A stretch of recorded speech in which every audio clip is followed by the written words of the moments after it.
हम अपनी जिंदगी का एक दिन भी टेक्नोलॉजी के बगैर तसव्वुर नहीं कर सकते। हमारे मोबाइल फ़ोन, हमारी गाड़ियों का जीपीएस, जहाज़ों का नेविगेशन सिस्टम, सब कुछ इलेक्ट्रॉनिक्स पर चलता है। हम उन चीज़ों पर इतना ज़्यादा इन्हिसार कर चुके हैं कि हमें लगता है जैसे हमने कुदरत को कंट्रोल कर लिया है।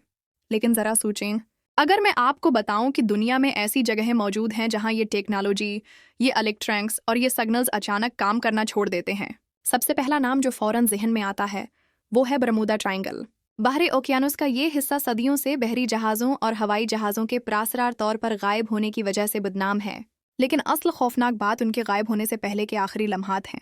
बच जाने वालों की रिपोर्ट्स और आखिरी रेडियो कॉल्स में एक बात मुश्तरक है, या तो कंपास पागलों की तरह घूमने लगता है या फिर रेडियो मुकम्मल तौर पर बंद हो जाता है। कुछ पायलट्स ने एक अजीब चीज़ का जिक्र किया जिसे वो इलेक्ट्रॉनिक धंध कहते हैं। एक पुरअसरार धंध जो जहाज़ को घेर लेती है और उसके तमाम इलेक्ट्रॉनिक सिस्टम्स को मफलूज कर देती है।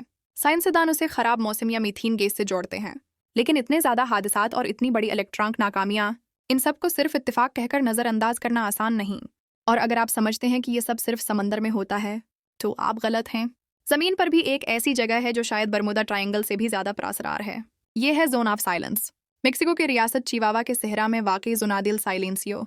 जैसे ही आप इस इलाके में दाखिल होते हैं, रेडियो बंद हो जाता है, मोबाइल फ़ोन के सिग्नल्स मुकम्मल तौर पर गायब हो जाते हैं और वाकी टाकीज़ काम करना छोड़ देती हैं। ये एक ऐसी डेड जोन है जहाँ ना कोई रेडियो व्यू दाखिल हो सकती है और ना ही बाहर जा सकती है। सबसे अजीब बात यह है कि यहाँ कंपास की सुई भी शमाल की तरफ इशारा नहीं करती, बल्कि बेकाबू होकर घूमने लगती है। 1970 में ये जगह उस वक्त मशहूर हुई जब अमेरिका का एक आइथीना टेस्ट रॉकेट रास्ता भटककर हज़ारों मील दौड़ आकर इसी सहरा में गिर गया। जब इंजीनियर्स की टीम उसे तलाश करने पहुंची तो इनके तमाम कम्युनिकेशन सिस्टम्स फेल हो गए। कुछ लोग कहते हैं कि यहाँ ज़मीन के नीचे ज़बरदस्त मिकनाटिसी क़ुव्वत मौजूद है। कुछ के मुताबिक ये एक एनर्जी वॉर्टेक्स है जहाँ खला से आने वाली तवानाई ज़मीन से टकराती है। और कुछ का मानना है कि यहाँ गिरने वाले शहाबी पत्थरों ने इस इलाके को गैर मामूली तौर पर मकनातिसी बना दिया है। हकीकत जो भी हो, ये जगह हमें एक बात ज़रूर याद दिलाती है, कुदरत आज भी इंसान की टेक्नोलॉजी से कहीं ज़्यादा ताकतवर है।